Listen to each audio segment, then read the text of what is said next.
This is a Ben Frank Connection presentation.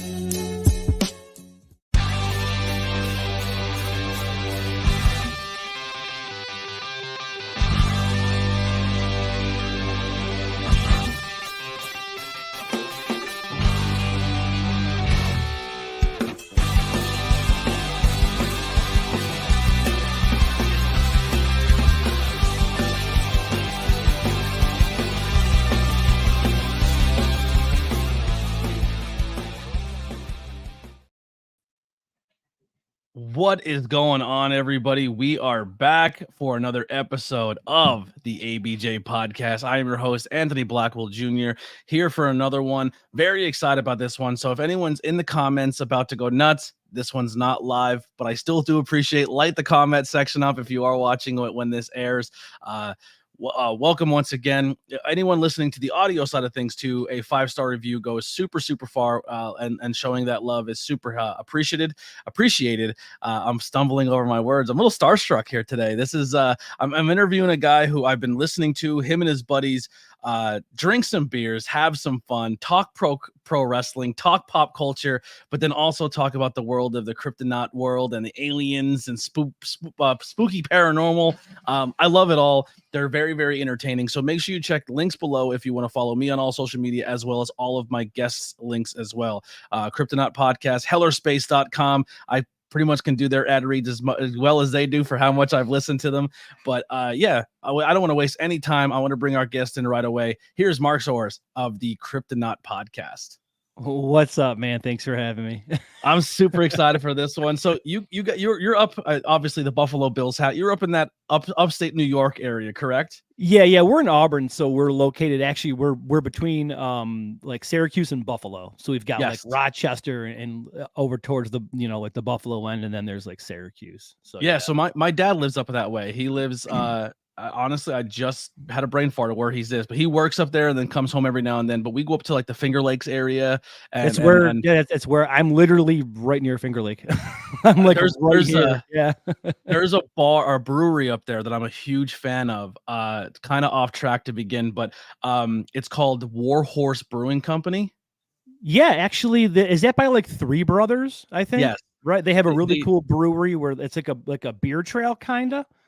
This one is kind of in the middle of a field somewhere, and it's they do distillery, winery, and then beer, but they're all like World War II themed. They're really good. They make a beer based on their grandfather who helped like told them, like, made them who they are essentially, but he was from Hazleton, Pennsylvania, and they have a beer called the Hazleton Hero, and it's essentially a beer that tastes very similar to a Yingling lager, which is made there you go 15 minutes from my house. nice yeah, like Rochester is like, I'm a huge Genesee beer fan, so Rochester is Genesee beer. But yeah, Warhorse, just I think it was last summer they put out like some really nice like Pilsner that was like an American Pilsner or something, and it was awesome. Like a local gas station here, actually, it's kind of like a high-end beer store carries it. But Warhorse is awesome. And yeah, the area we're full of like wineries, cheeseries, I guess is a thing, and tons of breweries, like Prison City breweries here in town, and yeah. No, but yeah, that's the area that we're from. This is beautiful up there, and it's very similar to Northeast Pennsylvania. The only difference, like, we're very coal region, but we're like little small towns of like populated towns in the middle of just woods. It's just woods and then town, 25-minute drive, another small town. Upstate New York is laid out very similar. Yeah, no, we're always like within a couple of minutes of a Walmart, a drugstore, and like a cow field.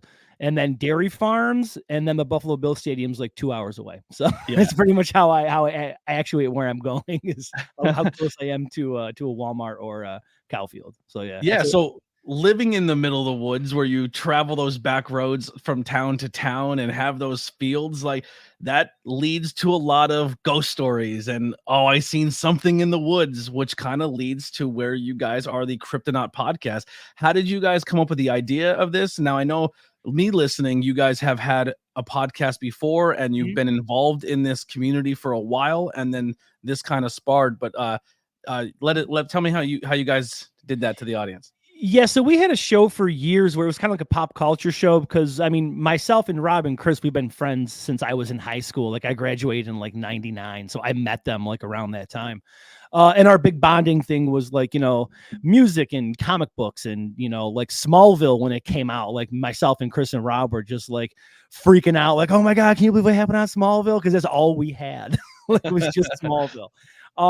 So yeah, we started a show doing that for a couple of years. Actually, I think it was almost like 4 years we did it. We just kind of got tired of, kind of not rehashing the same thing, but just talking about the same thing constantly. So the entire time we were doing that show, Rob and I had met, and he was starting a website called American Monsters. So that was like his very first like kind of step into like research and publishing different articles about cryptids, and he had it all broken down into cool categories. So we were doing the website the entire time, and then at the end of the Earth's Mightiest Bastards, which was our older podcast, Derek Hayes, actually, at the time, he was part of, it was called Here There Be Monsters podcast, got a hold of us. He's like, hey, I like your website. I dig your podcast. Could you guys do like a promo or something? Yeah, and we did. And I listened to his show and I was blown away. I'm like, man, this is like hitting my like coast to coast AM Art Bell. Like, this guy's got callers calling in, all these really cool experiences.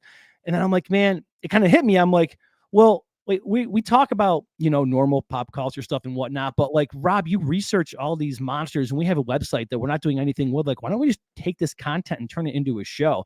And we did it kind of like as a half-assed joke. We're like, I don't know, we'll see, maybe it'll work out. And yeah, we transitioned into that show and we kind of like, I think we launched with like 3 episodes. They were pretty short. And then the ball got rolling, and now it's been, I don't even know how many years later. I think we started in like 2018. And we just continue doing it, and people just kind of got it and jumped on. And before you know it, like like our listenership grew, and we had like a Patreon. And then we kind of had to turn into a company because the Patreon got so popular, which is awesome. We appreciate that. And yeah, so it was one project that we sat for years doing nothing with, and then we took something that was kind of sitting idle and turned it into what we have now.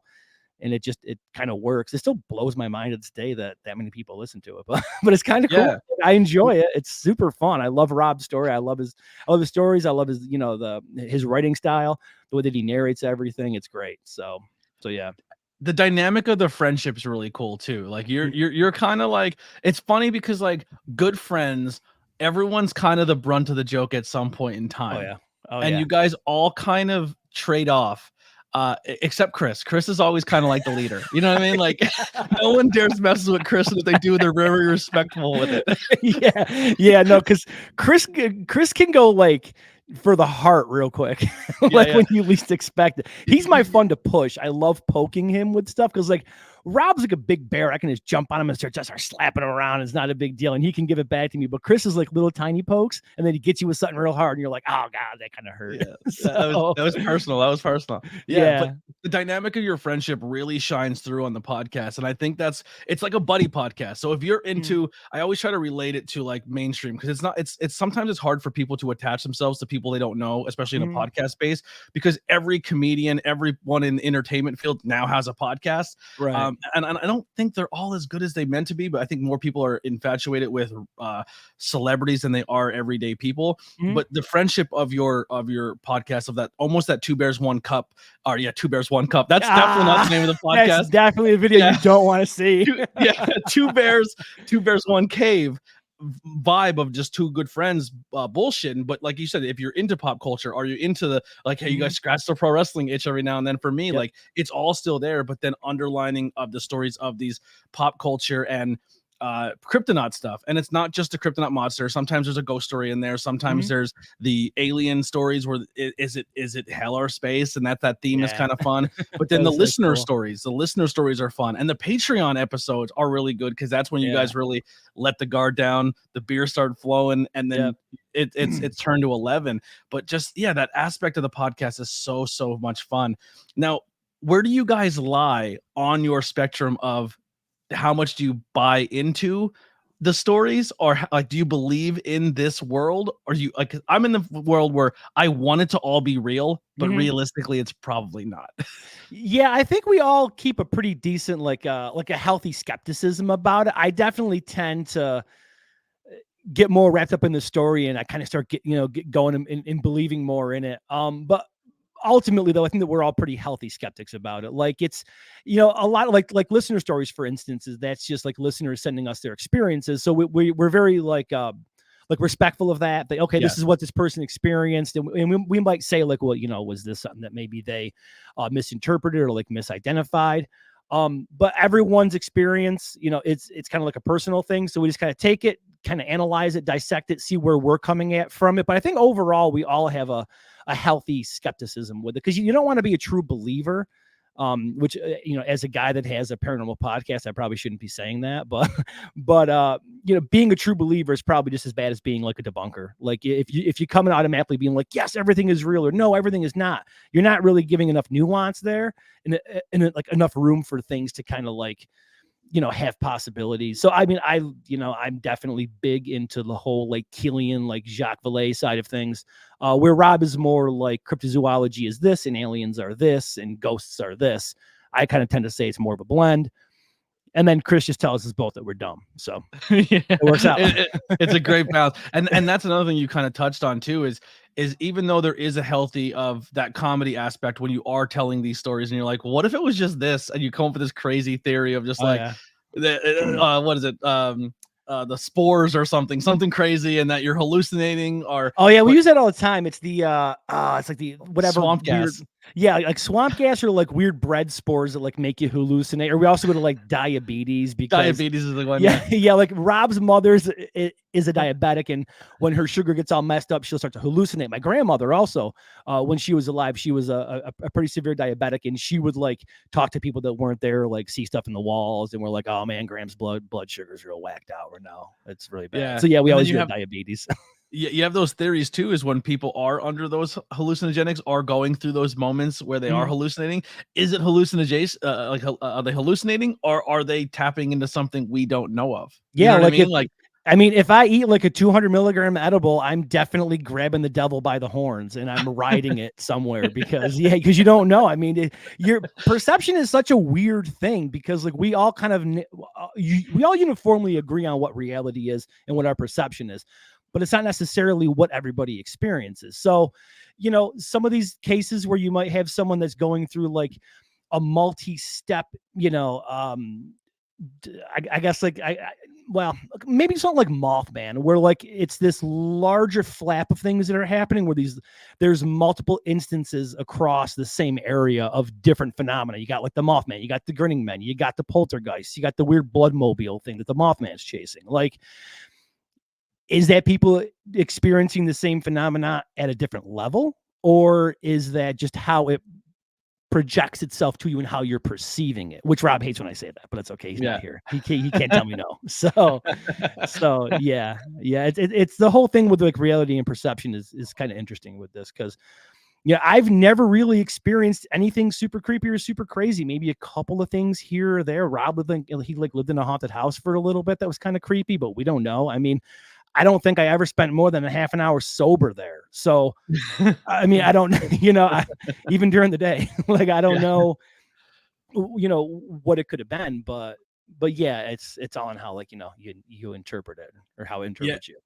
And you are insanely respectful to people's stories when they put them out there. So when people are like, hey, here's my experience, here's my story, I think they understand that there is going to be elements of the comedy added into that, because obviously you got to keep people entertained, but you're not disrespectful to them and their story.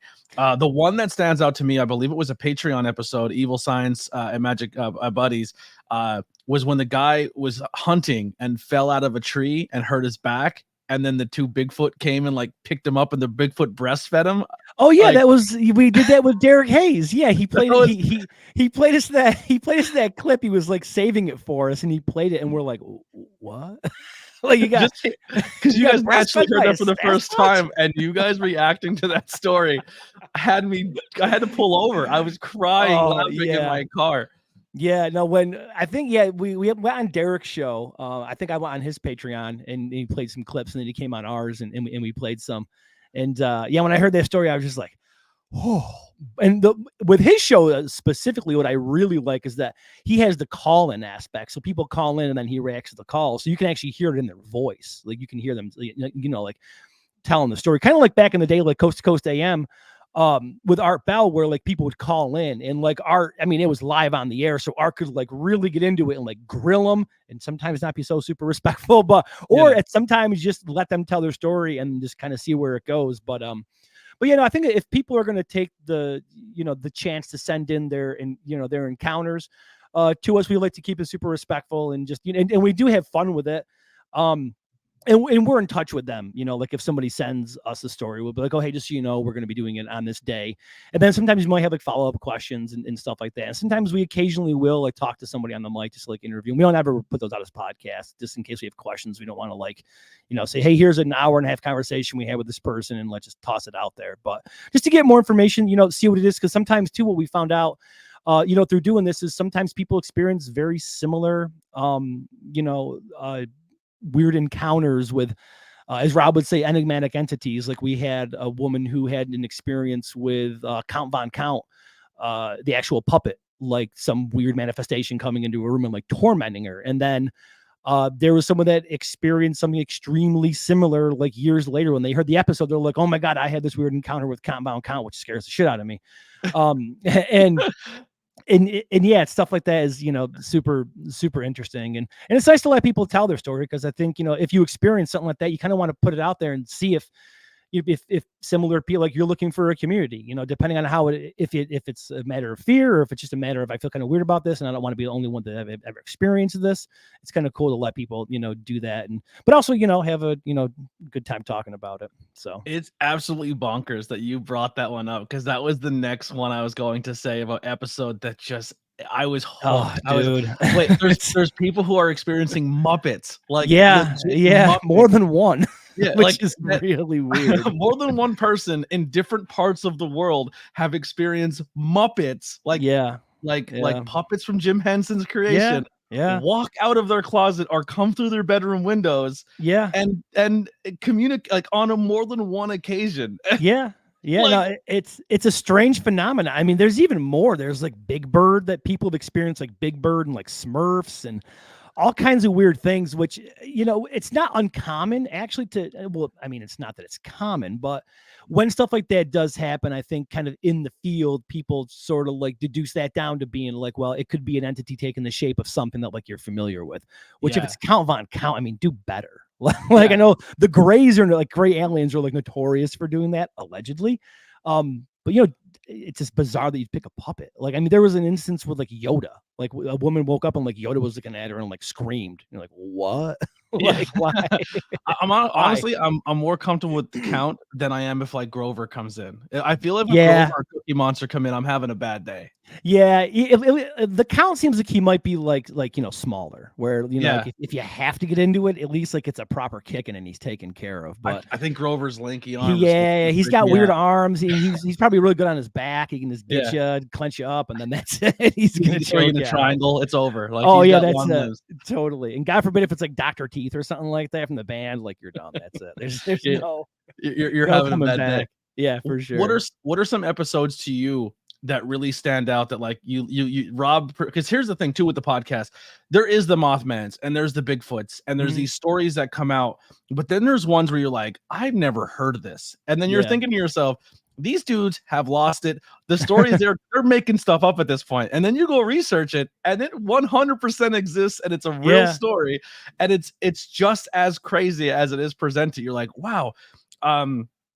What's one of those stories that really stand out to you that you're like, that one, the drive home, wherever you recorded that day was you looked at the world a little differently. I mean, honestly, the listener stories with the Count Von Count is probably the one that hit me the hardest because it was just like tormenting this poor girl. I mean, if we're talking more like, I'm trying to think of like a non-listener story. Oh, so Sam the Sandown Ghost Clown actually is one that really stuck with me. It was one of my favorites because I had seen that illustration from that cover of a Buford article forever, and just never even like looked into it. And then there's this guy from across the pond, as they say, over there in the UK. His name's Tom G. He does it the paranormalworld.fandom.com, and I think it's Ghosts of Magonia. And we happened to be talking, and he's like, "Oh, check this out. I think that Rob would dig this." And I read a paragraph, and I'm like, "What?" Like a weird clown ghost wooden alien came down and talked to these kids. So as much as Count Von Count freaked me out, probably Sam the Sandown Ghost Clown is the one that I was just like, "Oh wow, that's like that's insane." Like it's such a bizarre story. And we actually had somebody write in a listener experience where they encountered an entity similar to Sam, not necessarily the same, but close. So much of a similarity that I'm going to just say it was probably whatever Sam is. It was probably one of his ilk. So yeah.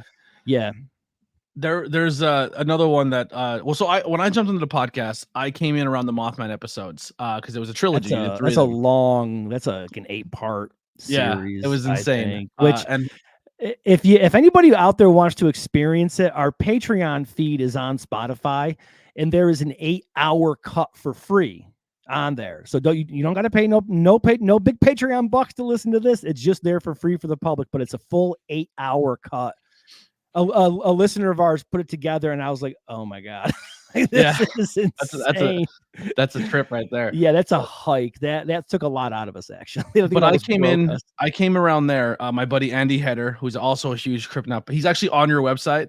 We used to record the podcast. He took a photo. It is what the hell are those sunglasses? I own a pair because I got them because of you guys. Pit Vipers, yeah. Pit Vipers. We bought generic ones because we can't afford the real ones. So we bought generic Pit Vipers, and we took photos in front of our banner because every time we would do our wrestling podcast, we would throw out to you guys. Yeah. But then I listened for a while, and then my ADHD kicked in, and I was current.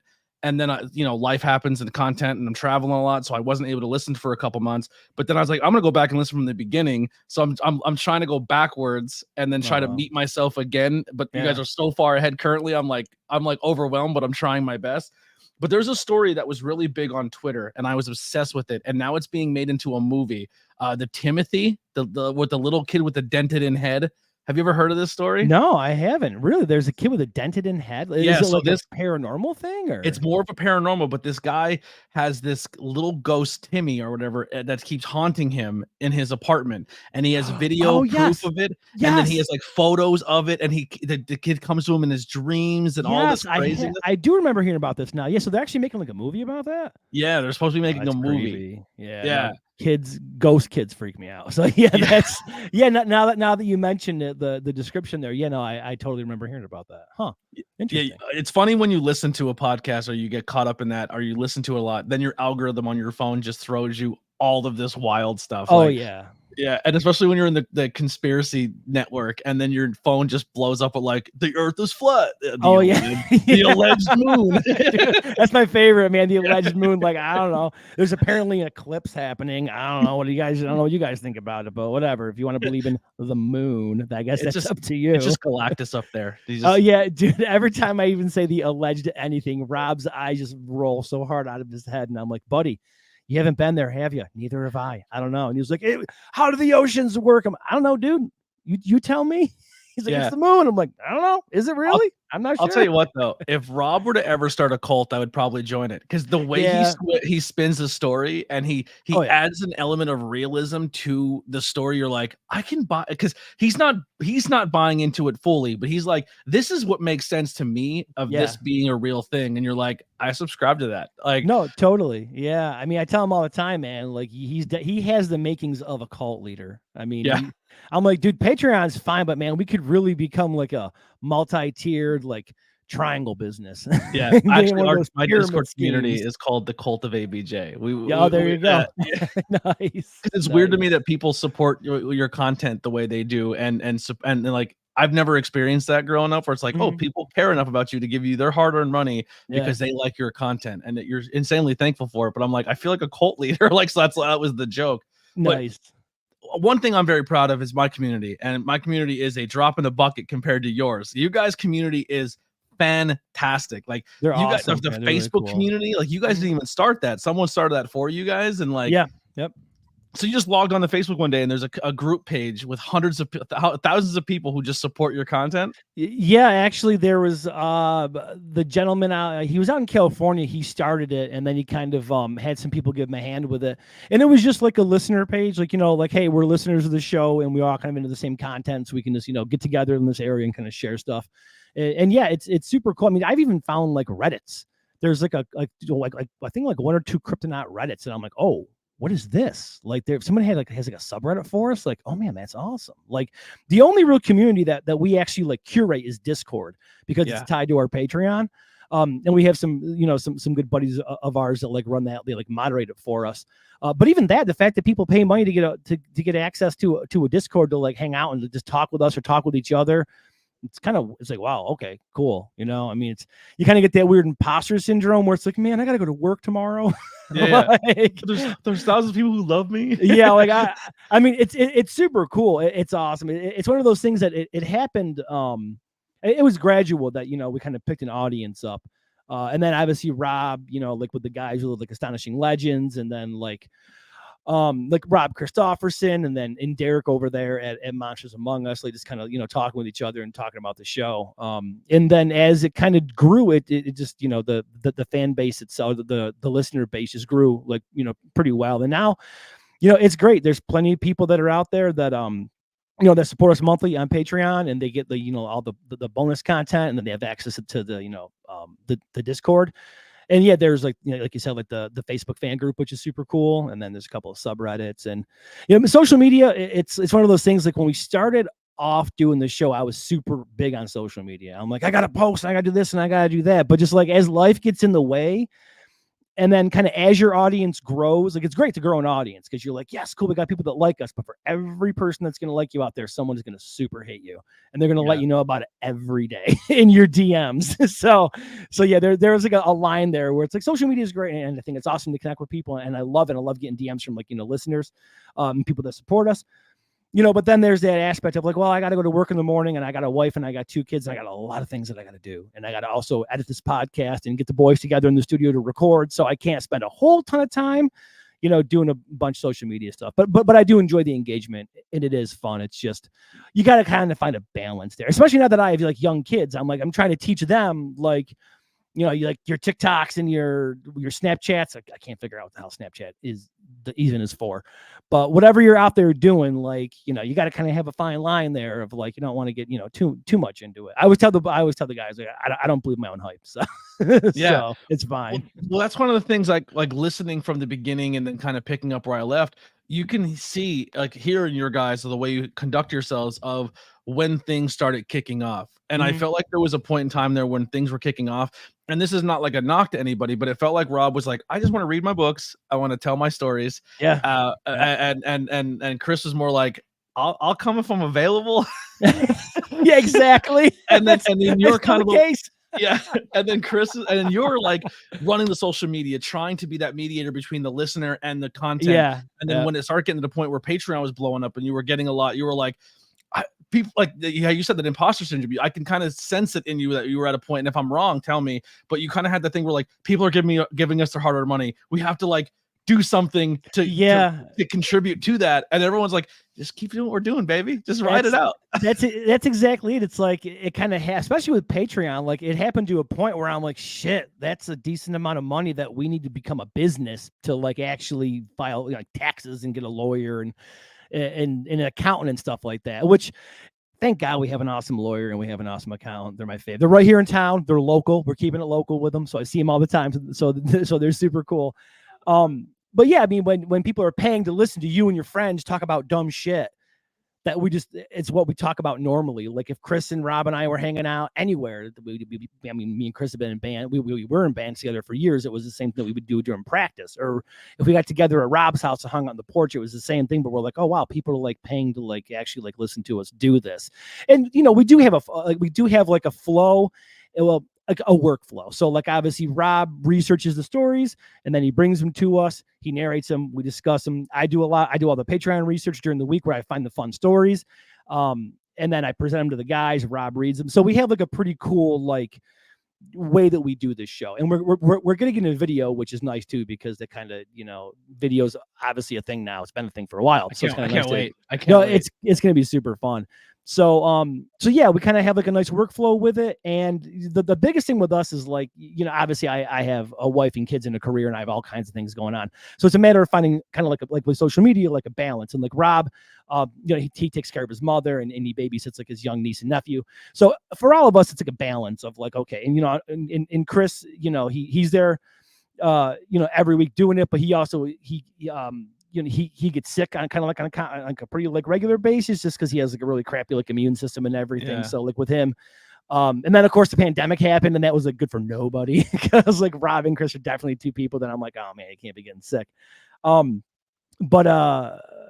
yeah, no, it's one of those, this kind of the way that it kind of kicked into high gear. It was kind of fun. It was cool. Kind of just took off. And I mean, the people that are on the Patreon, they're like, wow, you guys do an extra bonus episode like every week. And, it's super cool. I guess some people have Patreons that they don't do like all a super ton of bonus content, which I think one episode a week is really kind of easy to do for us. So it's not like anything, major. I'm in that thing where I'm not big enough yet that like I put stuff on Patreon and maybe one person listens to it out of the maybe 5 or 6 people that are on there, and then they're like, we're just here for the general support aspect because we like you. We don't really need extra content. We're here because we enjoy you. Yeah. And I'm like, and I'm at that struggle now because we just got monetized on YouTube. I just got monetized on YouTube after 6 years, and it's like, I don't want to paywall your audience because they got you to the dance, but then also the ones who are it's a really fine line to try to juggle. And as a content creator, it's something that a lot of people don't take into consideration of like how much you are appreciative of your audience, but you also don't want to like, I love you monetarily this much more as a listener. You know what I mean?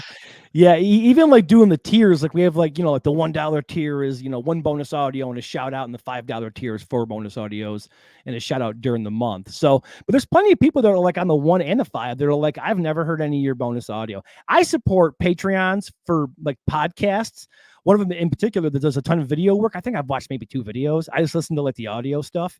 I mean, the videos are fine, but I just like on the $5 tier, they offer videos. I'm like, yeah, no, they're kind of cool, but I just like to listen to whatever audio they're doing. So I think everyone that supports anybody, you kind of go there to figure out like what you want, and there's plenty of people that just support money and they're like, I've never even heard any of your bonus stuff. So yeah, some people just like to support us, I didn't listen to a lot of the bonus audio until some of them were dropped as regular content, and then I was like, oh, this is a different vibe. Like it's still what I love about the Cryptonaut podcast, but the bonus content is a little different. Like there's a reason, like you guys found a creative way to make it different than the regular show, which I think is kind of cool too. Yeah, which the secret to that is that there's no editing, and Rob doesn't have to read anything that he wrote. That's all we do is like, Rob, you didn't write this, you're just gonna read it, we're gonna have fun with it, there you go. And it's a totally different vibe, and I mean not totally different vibe, but it's definitely much looser than like the regular show for sure. Yeah. So now starting this podcast in 2018,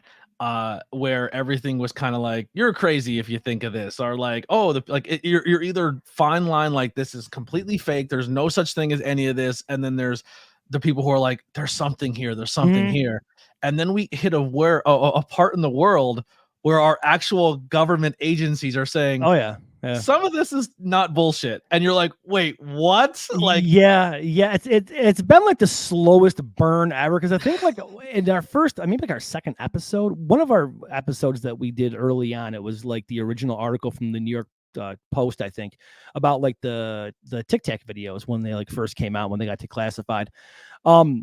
But yeah, and then over the next couple of years, including up to now, with everything with David Grush and Jeremy Corbell and like George Knapp, it's like, so wait a minute, you guys like know about this stuff? Like you really do? I mean, yeah, we kind of, as an old school like UFO head, and just like again like coast to coast, and like dipping my toes into conspiracies here and there, you're kind of like yeah, the government knows, and then you're kind of in the back of your mind like, I don't know anything, there's probably nothing there, and then all of a sudden they're like, no, we know, and you're like, God damn it, like there we go. Now we can't go to the dance and have fun. Now this is gonna be like a thing. Like I always joke with the guys, I'm like, man, like disclosure is cool, but like if it ever does come out that there's non-human intelligences and like UAPs, and all of a sudden like what we talk about is not like super fun, where it's like the news, I'm gonna be like, oh boy, we gotta talk about ghosts. That's it. Because from that point, it's like, oh God, it is really interesting though to see, just how kind of the government was kind of strong-armed into being like, yeah, okay, no, there's things out here that we don't really know about. Which if you do follow the trail all the way back to like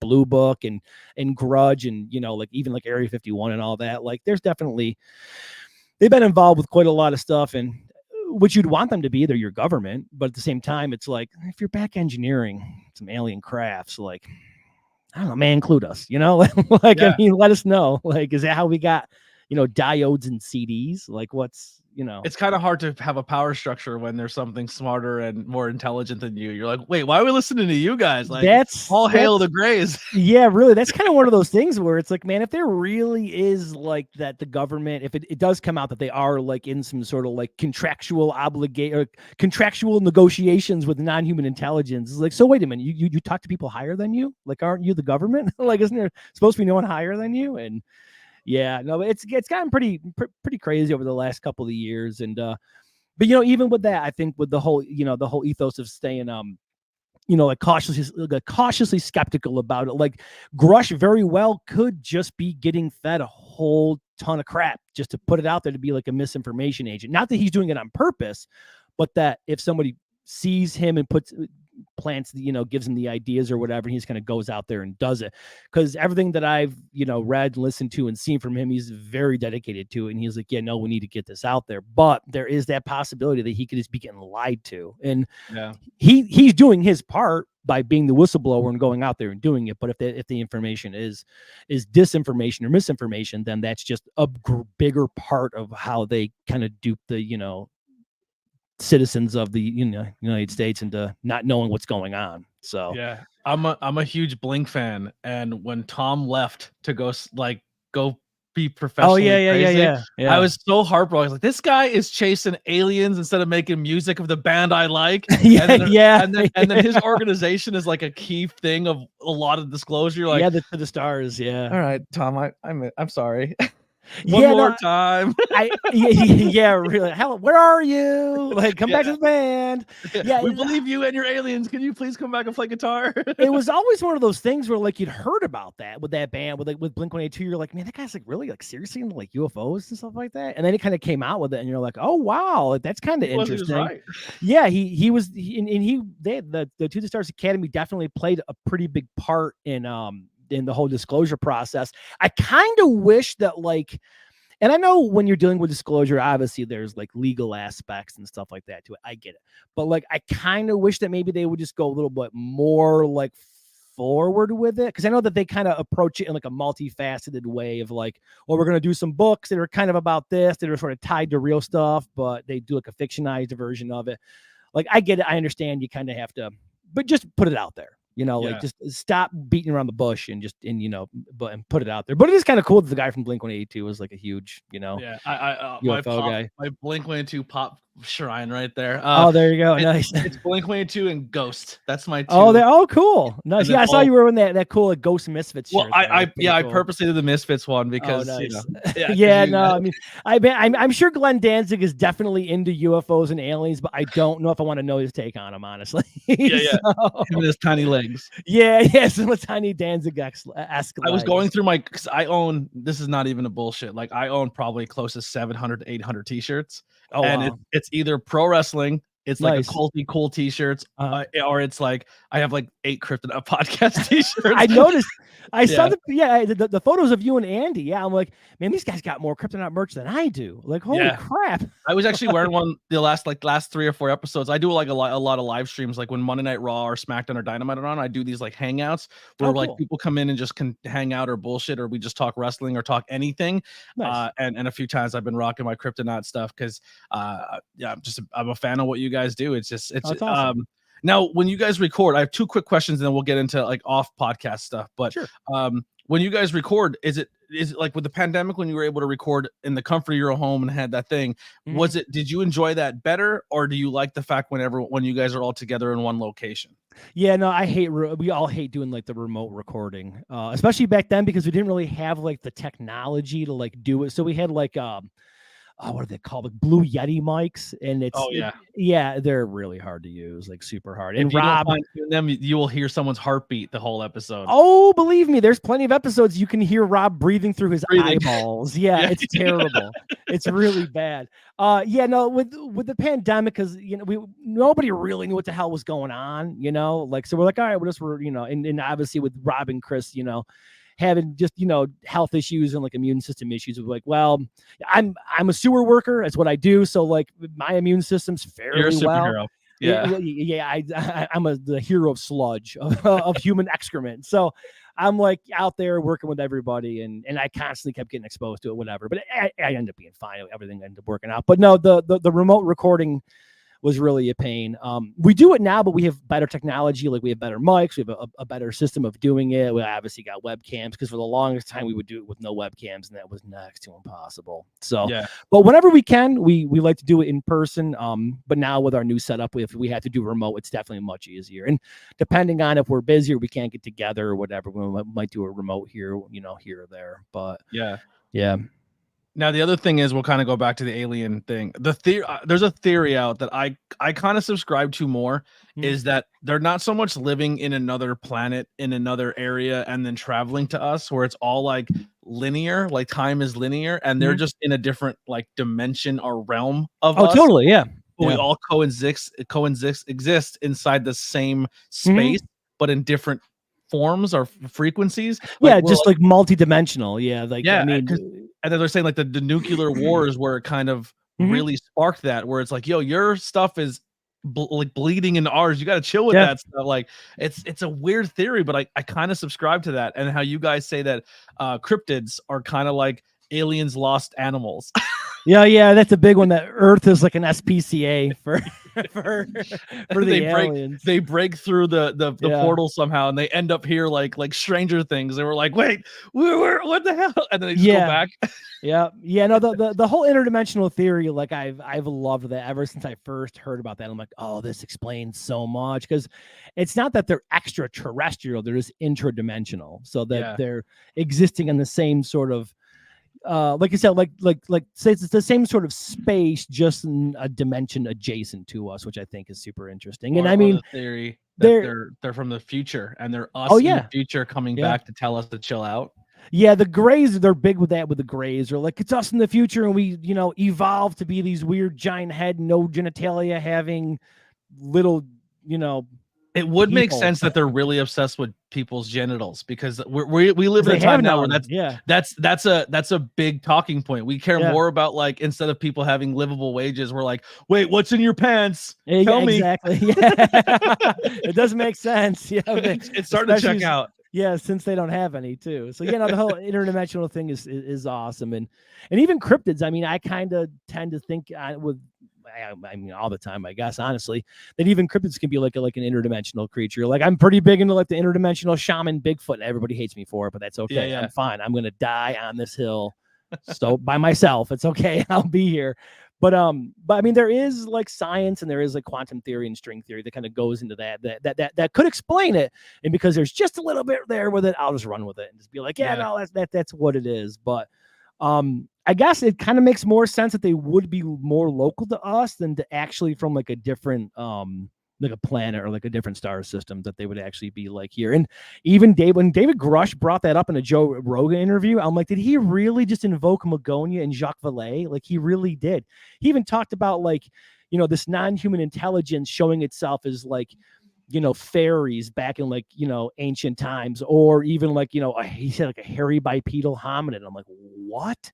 Yeah. And he was dropping things, and I'm like, man, that's really specific, like really specific to be talking about. It is odd that like different cultures like have drawings and things of creatures like dragons, like the fact that like other cultures have been drawing the depiction of dragons, and they didn't have the communication to speak to each other, but they see the same things. You're like, that's weird. You know what I mean? Like that's. I don't know. There's a lot of weird historical stuff like that. Even if you go into the Bible with like Ezekiel and the wheel, and you get into all that, like if you go total Sukalos and get into like ancient aliens, like there's a lot of really bizarre stuff out there. Like I actually was lucky enough to go to Mexico and like see Chichen Itza. And that's the one that there was talk about. And like, you're there and you're like, you've got to be kidding me. Like, this is pre-power tools and like electricity. Like, this is unbelievable. So of course you're like, it's aliens, which honestly, it probably, who knows? It probably wasn't. It's just that people, are just that good. They're just that artistic, or they have that much engineering knowledge back in the day, even. So probably because we didn't have the skill to do it. Yeah, and because we have iPhones and in YouTube and webcams, we're the greatest technological thing ever. I can't build a pyramid. I have no idea what even. I can't read a tape measure, but I can Google anything, dude. I use tape measure constantly, and I have it marked off. I have one of the ones that actually gives you like everything, all your markings on there. Yeah, I'm not trying to do some weird fraction. Like, get out of here, dude. I need to know. Now you can just take your phone to it, and it'll measure it from your phone to the camera. You're like, what? Yes. Yeah, I've actually used that a couple of times where I just like, what is this? Measure it real quick, but yeah, no, that's pretty neat. So when you're not tending to children and talking cryptids with your boys, what are some things, Marc, that you're into outside of that realm? Like you have a whole room full of stuff back there. There's a lot to dissect in a human background. What are some of your passions or things you're into? I've been a long time collector of so many different things. Like as a kid, for me, what got me going into everything was there's this local comic book shop called Kim's Comics and records. So that dove me headlong into music and comic books. And this is like back in like the early 90s, like 91, 92. So like when Spawn, like when McFarlane left and launched like Spawn, like I was there for it. And I was just like, oh my God, creator owned and Spawn. And this is unbelievable. And it was like a great time for comics, like the death of Superman. In this little store, again, Kim's Comics, they're no longer here. And then there's a couple other like local shops I would go to. And comics just got me into everything, and especially like music. It just launched me, collecting, like action figures, or like getting into punk rock, or like getting into metal, and then eventually hardcore stuff. Yeah, collecting has been like the biggest thing for me. Like this back that you're seeing, everything back, that's not even like a 16th of it. I mean, there's so much more over here. There's a lot more on the other side. Like there's a ton of stuff going on. But yeah, being a collector, and I've been a collector forever. I remember I met my wife back in like 2007, and she had come over to my apartment at the time, and it kind of dawned on me. I was like, oh man, I've never really had to explain to a girl like why I have so many toys everywhere. So I'm like, and actually she thought I had a kid. She was like, so you have kids? And I'm like, no, these are mine. These are all my toys. I'm not sharing them. Yeah, no, you can't touch them. And it might be kind of weird, but these are all my toys. So yeah, collecting is probably the biggest thing, whether it's, action figures, vinyl, comic books, tons of Funko Pops. It's a huge issue. I have an app to track everything. I sold my first collection to start. I pulled a Kevin Smith. I sold like all of my collectibles so I can start podcasting. Oh my God, really? Oh man. I wanted to do this. Actually though, I've sold stuff to get equipment totally. Like if I needed, like actually this microphone, I think I sold a couple like collectible things on like Facebook Marketplace. I think get a couple $100, grab a new mic. So yeah, no, I mean, I get it. I mean, when Kevin Smith tells that story, it's just like, oh man, your entire comic collection, really? Like, you didn't even do part of it? Like, just do a little bit of it, like a. But he rolled on himself, and he said, one day I'll be able to buy this all back and then some. And now yeah.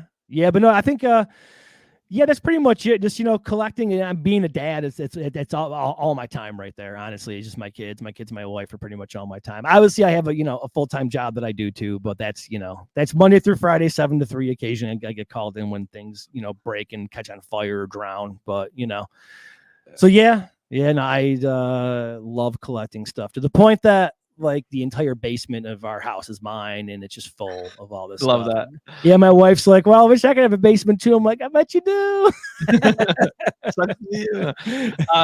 Now, does your passion for the cryptozoology and cryptonaut and supernatural and your collectibles, does that bleed into your family? Like, is your wife and kids in this, or are you just weird dad? No, I'm just a weird dad, honestly. Like my wife does not and will not listen to our show. It's the biggest ongoing joke between us, because she'll tell people, oh yeah, no, my husband has this show, it's about aliens or whatever. They'll go listen to it, like, oh my God, it's so awesome. She's like, I've never listened to it. I don't know. People tell me it's good. So yeah, which is, I think it's hilarious, because like, especially with her and I, it's we're so different with everything. Like, we're literally like night and day. Like, she's educated, she's a nurse, she's a diabetic, she does actually diabetic education in Syracuse. And we're completely not like, if you see us together, you're like, who's taking the prisoner out for a walk? Like, why is the nurse hanging out with with this felon? But yeah, I mean, she actually is big into like true crime stuff, and I am too. I do love like, true crime stuff, but she's into that. But yeah, no, the kids, I mean, they're into like, some alien things here and there, but my son plays, a bunch of Xbox and he's into sports, and my daughter does dance and, likes Barbie and hangs out and does stuff. And it's kind of neat, actually. We kind of we all have like our own thing, but all of us are like, totally willing to check out the other person's stuff and, go hang out. That's awesome. Do whatever. There's nothing cooler than getting somebody into something you're into when they're like, I'm interested in this. Tell me about it. You're like, oh yeah, sit down, little one. This is the story of Star Wars. Like, yeah. And even like as my son, he's 13 now, but as he gets older, he introduces me to stuff that I'm like, oh man, that's like really cool, like super cool. Especially like music stuff, because I mean, I love music, but like I'm kind of stuck to a certain point. Same. Where I'm like, okay, I like what I like, and that's it. But then he'll introduce me to like all these new artists, and I'm like, oh man, this is actually like really cool. Like, this is cool to hear like new stuff. And I try to introduce him to stuff occasionally. Like, and it's funny, I got my daughter into like the Dead Kennedys like really hard. Like, she loves the Dead Kennedys, but she also loves Taylor Swift. So I'm like, what a great tour. If Jello Biafra could go out there with Taylor Swift, like that would be phenomenal. Yeah, she got me into Taylor Swift, which is hilarious. My buddy's currently on tour right now with Guar. He's their guitar tech. And, nice. And it's funny because like he got me into I knew of Guar, but I like my first experience of Guar like was seeing them live, and I was like, this is awesome. Like, they've been around forever. How did I now just like, as a pro wrestling fan, you give me a gimmick or you give me something, I'm running with it. You know what I mean? And I fell in love with them. I'm like, these are so much fun. Yeah. So it is cool when people introduce new things to you, especially if they've been around forever. It's just, it's a joy in pop culture that it's fun to pass along. It's funny. Guar was one of those things that like I'd always seen in like, I'd see like stuff on MTV and like Maury Povich or whatever. And I was always kind of like into them. But then my younger brother really got into them, and he started getting all the movies. And I'm like hanging out, I'm like, yeah, I'll check this out. And I'm like, holy shit, this is genius. Yeah. And then I was lucky enough to I think I saw them 2 or 3 times with Odorous before Dave Brockie passed away. Yeah. And it was unbelievable to see him live. I'm like, this is like, and I love gimmicky stuff too. I love the Misfits. I mean, Ghost, Kiss. I love Ghost. Yeah, for the love of God, Kiss is like the most gimmicky band ever. But like, I love that like showmanship and just like the cool like theater of it, which is why like when I was a kid, I loved like wrestling. But yeah, when I saw Guar, I'm like, man, this is like a whole. It's funny. I was just listening to like This Toilet Earth the other day, as a matter of fact. And actually, a couple of years. I mean, it was more than a couple of years. It was a while back. I got to hang out with Sleazy P. Martini at a comic convention, and my son was with me and hated him. Hated Sleazy P. He like wouldn't talk to him. Hated him. But then when he'd get out of his Sleazy P and he was just being Don. He thought that Don was a cool guy, but then he had to go get his Sleazy P outfit. My son's like, I hate Sleazy P. I like wouldn't talk to him or anything. And Don, Don Draculich, he's a super funny dude. He is like, he would talk normal, and then he started going into like the Sleazy P voice. And my son's like, oh God. Like, I think that was maybe like 2018, 2000. No, was it 2017? It was so long ago. The years blend together. But so the wrestling fan in me has to ask this question to my audience. They're like, you give us enough wrestling, but like, do you still follow the product? And if it or who are some of the ones that you're growing up with that were like your favorite wrestlers? Yeah, I mean, the thing that I follow the most right now is like Dark Side of the Ring, that whole like documentary series. Tales of the Territory. Look up that one. Is that like a new one or people? It was only for like a season. I hope they pick it back up, but it's made by the same people. But instead of so much like focusing on one person, it's a bunch of stories of like the AWA and the NWA and like Georgia and Mid Georgia South. And it's like Butcher Vachon opened up a plane door on a prop plane at 30,000 feet. You're like, what? Oh, nice. Yeah, it's awesome. The Tales of the, if you like the old school stuff, Tales of the Territory. That's what we try to do with our Tornado Tag podcast. Is like we just did an episode on Butcher, Dick the Bruiser and Crusher. We did like Sputnik Monroe. Like we try to bring those. Ole Anderson next. Like we try to do those old school ones because their stories are so bonkers. Like I love the story behind like just the whole like the whole like industry side of it. I mean, obviously like they come out and they're in the ring and they're doing it, but like being a kid, like I kind of remember there was a weird point where I'm like, oh, wait a minute, they're not actually hitting each other. And you're like, oh, wrestling's fake. No, it's not. They're still getting hit. They're still doing these crazy, like when Mankind got thrown off that ring in Hell in the Cell, that's real. Like the dude hits the tape. Like that is when Rock hit him 14 times or 17 times with a chair to the head. Yes, yes. That and that's fake like, chair. Yeah. And just as a kid, I mean, I follow it as far as like, like the Ric Flair, show, or the documentary that came out about Ric Flair. Like I checked that out. I had like the WWE channel, I think, for a little bit on. Did they sell it to Paramount or something like that? Peacock. Peacock. So I went back and was watching all these old like Monday Night Raws, like the Attitude Era. Like I grew up with that, like, cause I was like a teenager when that came out, and you just like this, like Stone Cold, like filling Vince's his Corvette with like cement, or driving the Coors Light truck out and just blowing beer all over everybody. Tomorrow is 316 day. It is. Oh, that's right. It is. Oh, I'm doing a video game stream where I'm gonna just have a bunch of beers in a Stone Cold cooler. And nice. A new video game came out, so I'm gonna put the new game on, and I'm gonna play a Stone Cold in the universe mode and just drink beers all day. That's great. That's awesome. But yeah, no, I that's about. I haven't seen like any like newer stuff. But growing up, it was the WWF was, it was the WWF then. It was huge. But man, I remember like WCW. I'm like, man, these guys want it bad. Like these guys really want it. Very similar now. Like there's WWE, which is on Monday, Tuesday, Friday, and then you have AEW that's on Wednesday. AEW is like the new WCW, like they're the next competition, but they're just like way more. It's like the cruiserweight division back in the old school WCW days, where it was like they were higher flyer and they took more risks. And then like you have TNA, which is back and doing crazy stuff. Then the whole independent wrestling scene is getting a spotlight that never had before. Like pro wrestling is massive now. It's so much fun. Yeah, and it kind of seems like WWE's not clearly with AEW. They're not like the only game in town anymore. So there's kind of like room to expand. There's even like local promotions in like Syracuse, Rochester, and Buffalo that do shows that I've actually gone to see. And it's really cool. Like people are, and it's awesome to watch these people go out there and do it, because like they're professional. And they're really good at it, and it's super fun to watch live. And it's definitely something that I want to get my son to. There was there was one that happened not that long ago too, and I should have took him to it, but it's getting huge in New York. Like it's it's pretty neat. And then even like AEW, like I've been kind of following like Cody Rhodes and stuff like that, like following some of that. Well, now he's back in WWE. Yeah, I get confused. Like I don't follow it. So I'm like, wait a minute, no, that's that's AEW. He got fired from WWE, went to Japan and started doing ROH, and then ROH collapsed, and then him and a bunch of other wrestlers got a money guy who his dad owns the Jacksonville Jaguars. Started AEW, and then he left AEW, went back to WWE. That's crazy. Wow, it's crazy. Wrestling is insane. Yeah, and then I think like Vince McMahon is clearly on the way out now. Oh yeah, well he's gone. He's done. Gone completely and possibly going to jail forever.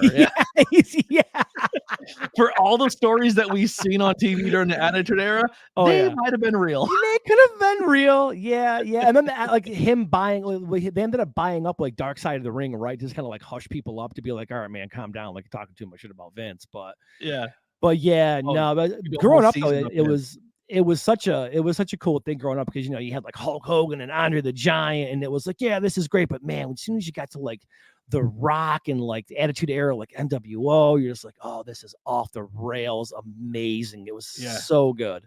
It was Jerry Springer every week on wrestling. Oh yeah, there's like Brock Lesnar throwing a kid in a wheelchair downstairs, and you're like, I shouldn't missing a leg. Yes, I shouldn't be applauding this, but this is phenomenal. This is great. That's so much fun. All right, the final question here, and listen, I'll get to the pleasantries here, but your Mount Rushmore of Kryptonite creatures. Who's your Mount Rushmore? Man, all right. So my favorite all time, you can kind of see in the back, like right. I can't figure out there. Okay, you see right there? Yep. Yes. The Flatwoods Monster is my favorite of all of them, for sure. I love that encounter. That I don't know. I mean, it's an alien, it's a cryptid, it's an interdimensional being. No one really knows, so we definitely got the Flatwoods Monster. For just the sake of my sanity, Mothman, for sure, because Mothman has to be there. It's just one of those things that, I mean, that series was so long and so in depth, and that wasn't even the entire thing. There was still more to it. Yeah. I'm trying to think. And then probably definitely Sam the Sandown Ghost Clown for sure. How many people are on Mount Rushmore? 4, I think right? 4. 4. Yeah, 4. I'm trying to think. Okay, so I got dude. I don't want to be that guy, but like Bigfoot. Bigfoot's fine. I don't really.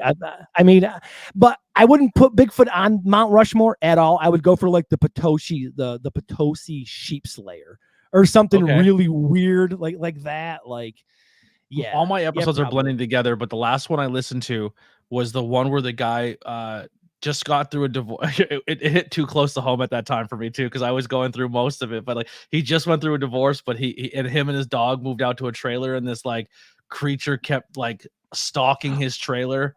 Yes. It murdered his dog. It killed his dog. Yeah. Oh man, that's crazy. Yeah, it was like supposed to be some weird like possible Bigfoot creature. Like Bigfoot stuff is cool. Don't get me wrong. I love it, but it's kind of like the ghost show of cryptozoology, because like there's so many different variations of it, but nobody ever gets into like skunks, like a skunk ape, or like the Honey Island swamp monster, or like an Oran Pendek. They're just like, yeah, no, it's just Bigfoot. You go like knock on wood and see if they're there. That's the one cryptid that like is fine. It's cool, but like we very rarely do like a hairy hominid one, because it's not just strictly a Bigfoot. It's always some weird, like the Murfreesboro mud monster or something. Yeah. Always like some like weird one. Which I think we have one coming up actually. It's like a breaking and entering, like a home invasion with a Bigfoot. Which is do you guys have any crazy stuff up where you're from? Like something that you're known for in that area, like a cryptid or a ghost or paranormal thing? I mean, we had. At Mays Point, there was a thing. There was it's supposed to be like a serpent, call it like the Mays Point what is it fish. That ended up being like a sturgeon, which is kind of neat. But there's actually Rob's mom. We have to do this story eventually, because Rob's mom may have seen this when she was younger in I think it's Cuga Lake. It's called like Old Greenie. It's supposed to be like another like serpent type thing. But up in Buffalo, especially like Tonawanda, we used to get a lot of reports of people seeing like devil monkeys, like more than one person seeing a devil monkey in Tonawanda. I was like, very specific, extreme, to the point that we actually like reached out to the DEC. We're like, I don't know if you guys know about this or not, but there's people in Tonawanda that are seeing devil monkeys, which is a super weird hybrid between like an ape and a dog and a kangaroo.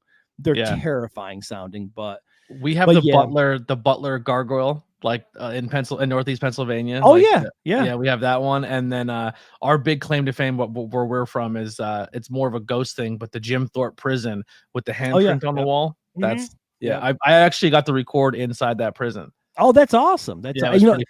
Pennsylvania is full of a ton of really cool like cryptid stuff. We have squonk is the best. The squonk. Yeah, it just cries like it turns into puddles. Yeah, it does totally.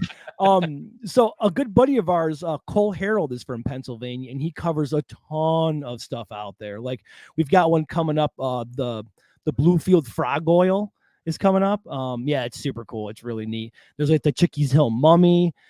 Pennsylvania's low. Actually, I think Stan Gordon is out there, if I'm not mistaken. He's out there in Pennsylvania. Pennsylvania is like really close to like Ohio as far as like strangeness. Like there is a ton of weird stuff out there for sure. The one I want to do the most is it's in Jersey. Obviously, the Jersey Devil is always cool to kind of like. I love the Jersey Devil. It's the only reason I even like the hockey team. Yeah, Clinton Road. I want to drive Clinton Road.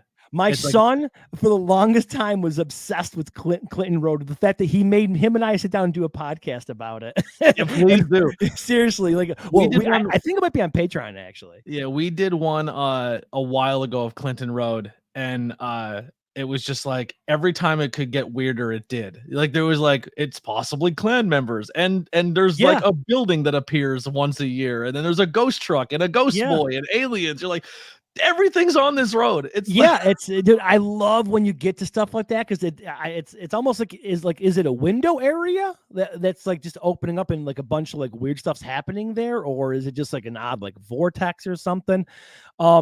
It's kind of far from us, but in Watertown, New York, they have a thing called the Watertown Vortex, which is where people apparently it's a certain park. I forget the name of the park. We actually interviewed this woman like years ago on our old podcast. I should probably put that interview up. Actually, it's pretty cool. Where people actually are like walking and they like step into like a different like realm or like a form of existence. I guess it's supposed to be like a totally different like world there. What's kind of cool though that kind of ties that back is that Watertown was originally the name of, I think it was Area 51, because Dulles is from Watertown, like New York, like up here. So they actually named Area 51 originally was called Watertown because that's what he was like running it at the time. And there's like a huge like air base up there and everything. But yeah, I mean, there's like locally, there's a bunch of like cool like haunted stuff. We have like a pretty old graveyard, it's called like Fort Hill Cemetery. There's supposed to be some cool like haunting things out there. Rob and Chris have been out there a couple of times. We have Gettysburg too, and that's always huge, man. There you go. Piss off everyone we talk Gettysburg. I'm like, they're actually not Gettysburg's ghosts. I'm like, what do you mean? I'm like, that's been too long ago. The ghosts now are actually the reenactors who have died. So you're seeing reenactors. That's great. The reenactors. Because there's been so many reenactors, you don't think like some of them like, and because they always say that ghosts latch on to what they love the most. Yeah. So imagine if like 1,000 reenactors have died and they loved it so much that they called Gettysburg as reenactors. Yeah. Oh man, that's awesome. Yeah, no, they would totally be there. That's great. Oh, that's funny. The reenactment ghost. Yeah, and then we have a couple other like random things here, but yeah, I mean, it's it's nothing nearly as cool as that for sure. Awesome, man. Well, where can people find? Obviously, just search the Kryptonaut Podcast. But where can people find and support you guys? And what days do episodes air for people that want to tune in for the first time? Yeah, so we're available wherever you get your podcasts at, whether it's Spotify or Apple Podcasts or like YouTube. The KryptonautPodcast.com will kind of connect you to everything. You can join the Patreon there, which is patreon.com/KryptonautPodcast. Our bonus audio episodes come out on Sundays around like 10 in the morning. And our regular episodes drop on Mondays. So we kind of like do the Monday deal, which, now years later, I'm like, man, Monday is not a great day because there's a bunch of holidays that happen on Mondays and people generally aren't at work listening to podcasts, which is a majority they can be of our driving people. in their car to a location. And that's true. Yeah. It's funny because on holidays, I do see a pretty decent drop where I'm like, oh no, it's a Monday. No one's at work, but it picks up the next day. Sundays are bonus audios. Mondays is the standard episode.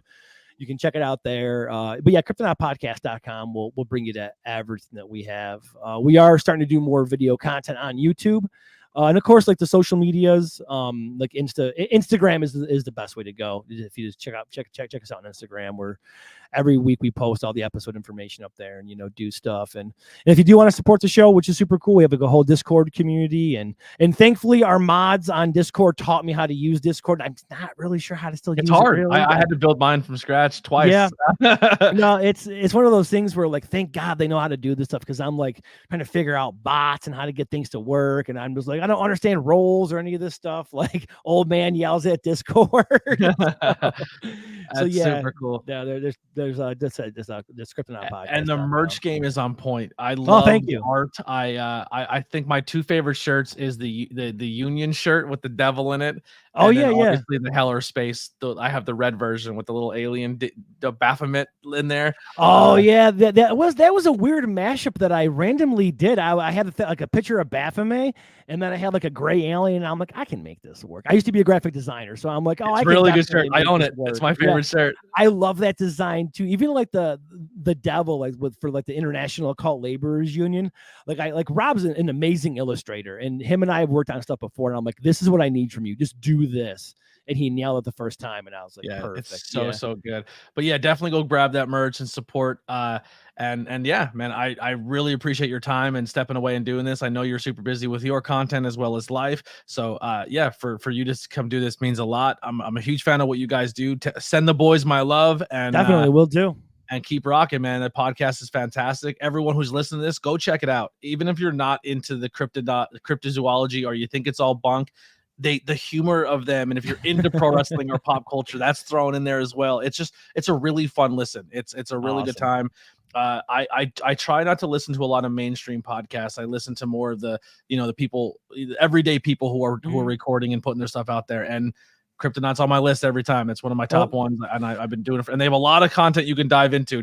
I've been trying to listen to all of it, and it's overwhelming, but it's always a good time. Yeah, I think we're over like 300 episodes, and then we're over like 200 on Patreon, so we're hitting close to like almost 5 something. But but thank you so much for your checking out the show and supporting them. It's awesome to be able to talk with listeners, people that like dig it. It's super cool because for the most part, I'm just a dad that works in a wastewater plant that occasionally talks to my friends, and I'm just like, people like what I do. I don't know, it's weird.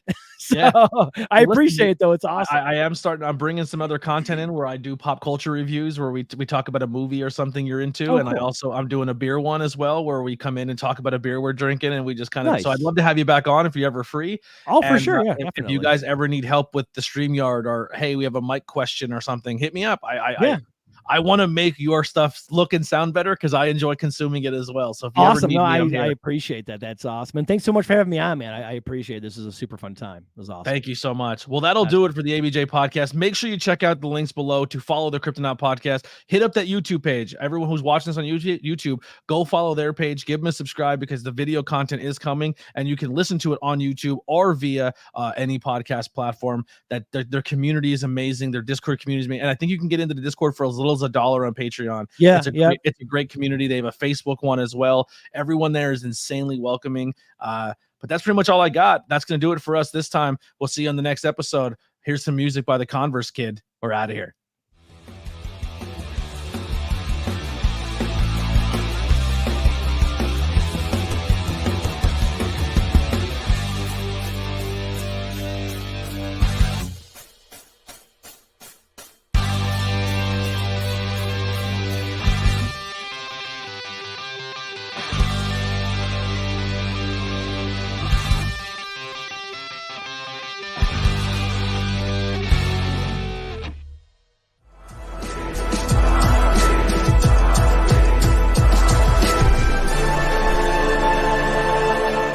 Thanks for watching this presentation. Like, share, and subscribe for more.